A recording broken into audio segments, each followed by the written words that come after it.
Yo, what's up, Internet? Top Actor Dorsey coming at you today to talk to you about what to do when your candidate does not show up first day on their job. You hired them, you interviewed them, you got them an offer, they're supposed to start, you did all of your check-ins, and they didn't show up.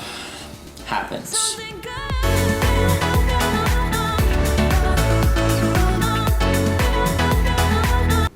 All right, so I want to talk to you today about why this happens and what to do about it. So there's a lot of ways that recruiting deals can go wrong. So I want you to imagine you found a client, you've done all of the recruiting, you've done all the interviewing, and you're getting to the offer stage. You're going to offer the candidate. There's a handful of things that can go wrong. So one is health insurance. Like you need to get that dialed in of do they have it, do they not have it? Because if you offer it and they need it or they don't need it, like that can affect it. Number two, it's actually getting them to accept the offer.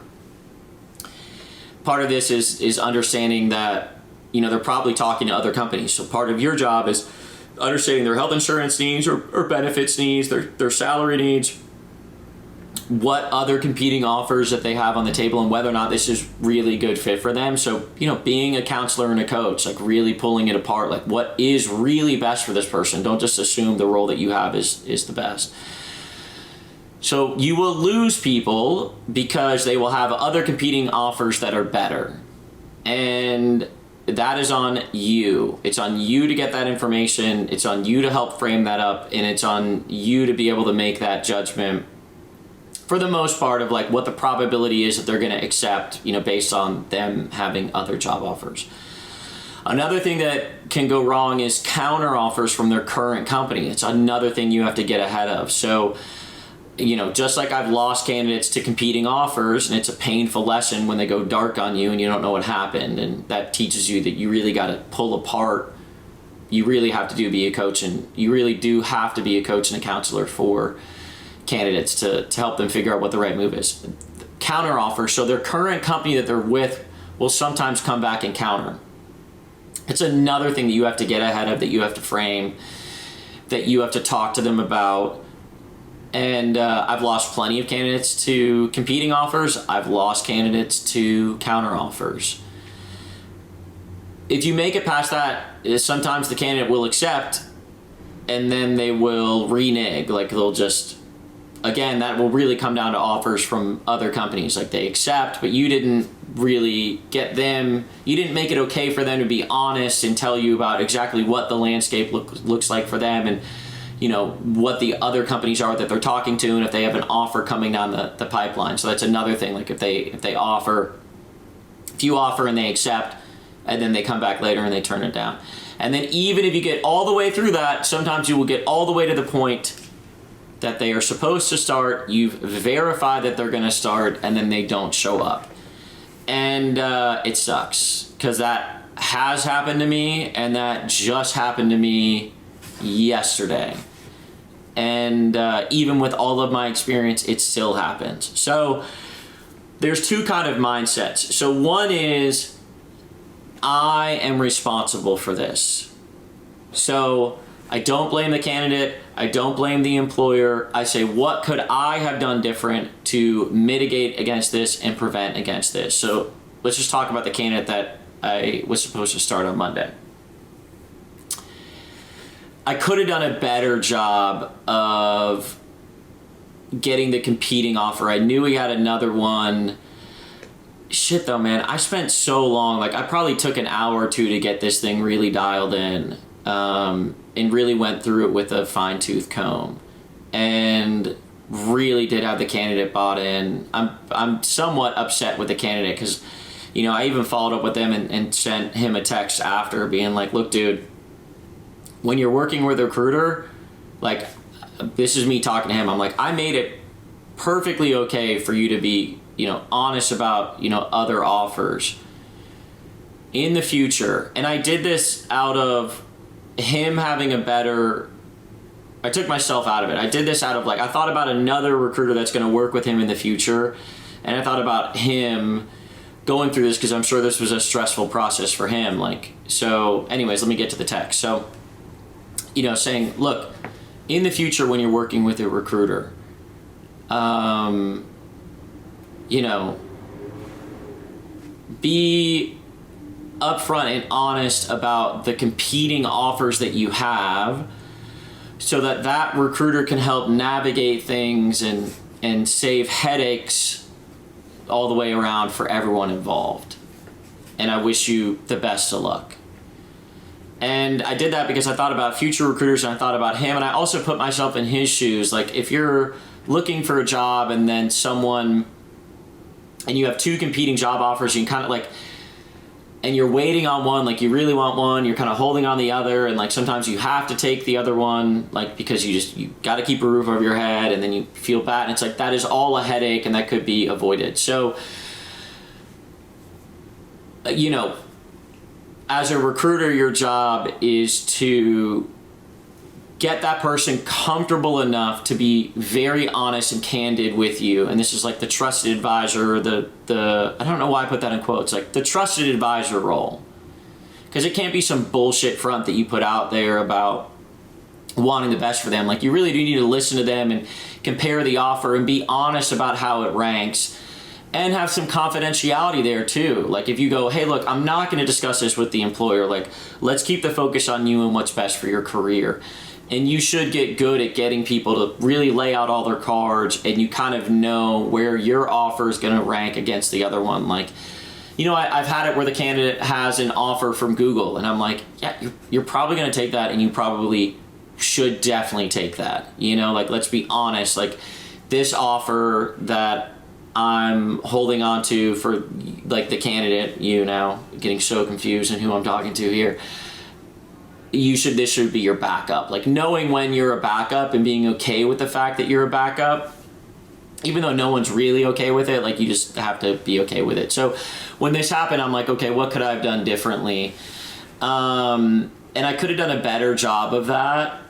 Even though I did a pretty good job, like, I really did get the information out, but having the frame of I am responsible is going to allow me to try to create a better result in the future. But sometimes it really is like there really wasn't that much more you could do. Like, so anyway, so I'm rambling here. What to do when this happens? One is, you know, understanding these stages of competing offers, counter offers, accepting and kind of reneging on it, or not actually showing up, and, like, you know, structuring things and having, you know, touch points and having candid conversations and really mitigating against each of these. So, you know, setting, you know, employer expectations. Hey, they're in talks with a couple other companies, you know, I'm going to get down to, you know, with them about, you know, how we rank up, you know, so that they're not disappointed, and then, you know, talking to the candidate and really getting the information.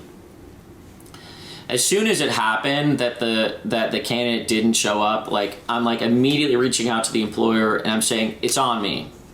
I take responsibility for this.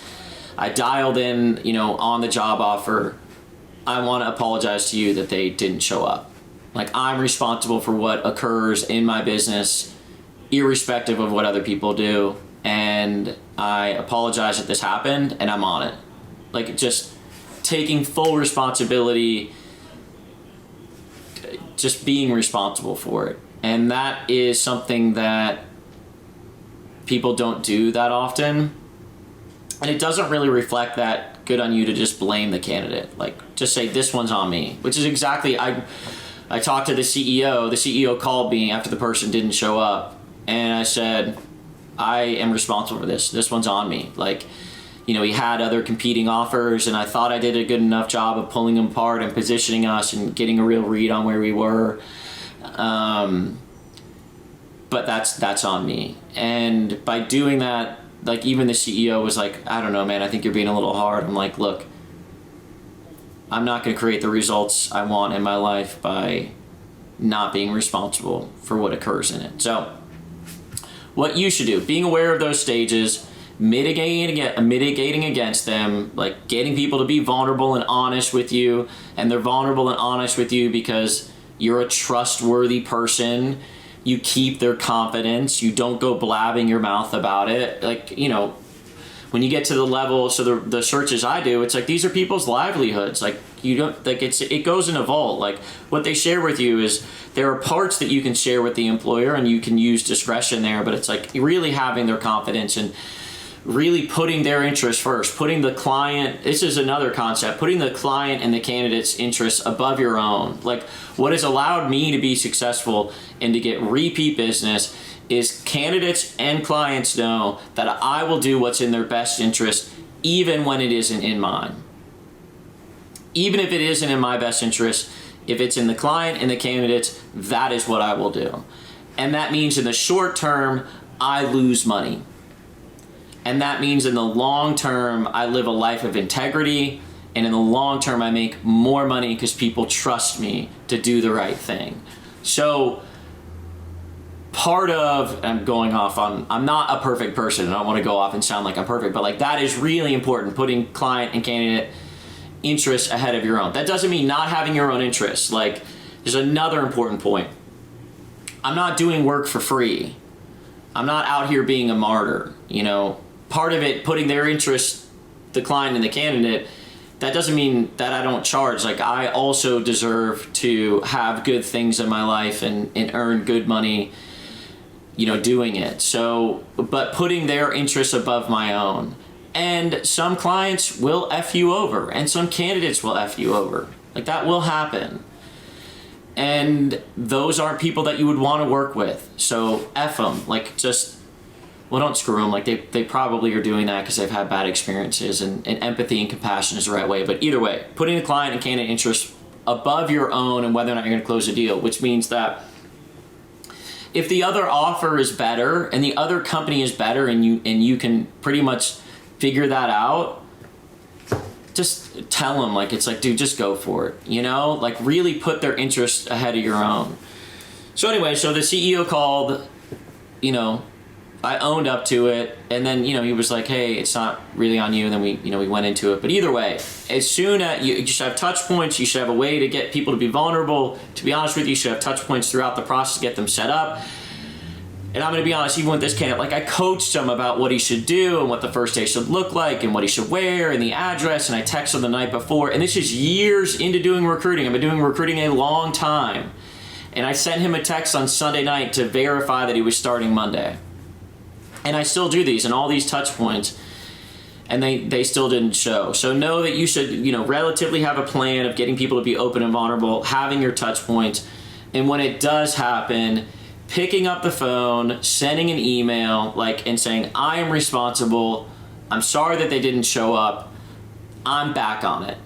Like, I'm on it. Like, just take responsibility. And if the client is an a-hole towards you for doing it, may not be a good client, and you may want to cut them. Straight up. Like, one of the benefits of running your own business is you don't have to deal with assholes. You don't have to take it. In the beginning, first 6 months, okay, fine. Like, we're not built to a point that we can turn business away. But once you're established, I have no space in my life for that. Like, I am not putting up with a client that is an a-hole. Not doing it. So that's another benefit of running your own thing, is you get to choose, you know, who you work with. So, long rambling video. I hope that helps someone out there. You just have to hop on it. You got to do all the touch points to make sure the person shows. You know, my frame for the CEO is, I'm like, if they were going to pull it then, like, it's better that they did it now than later on. Like, it's just, it sucks right now, but it's for the best then. And, you know, this is on me for, you know, not having gotten the real information from the candidate. So I hope this long diatribe helps someone out there. Make it an awesome day. Todd out, but I will be back to talk to you soon. Hey, great video, Todd. Real quick, before I forget, because I always forget to do this, I run a Facebook group that provides support around growing and launching your recruiting company. I'm putting a link to the Facebook group down below the video. I'm in there in the Facebook group weekly providing support around growing and launching your recruiting business. So if you have interest in doing that, please click on the link below, join the group. I'm in there providing support. Also, if the video helped you at all, please hit like like or subscribe. It will make me feel warm and fuzzy inside, and it really actually is a huge help for me to help more people launch and grow and make a bunch of money, living a great life, doing recruiting and enjoying and having control over their time. So thank you for watching, and I hope you enjoy my other super cheesy videos.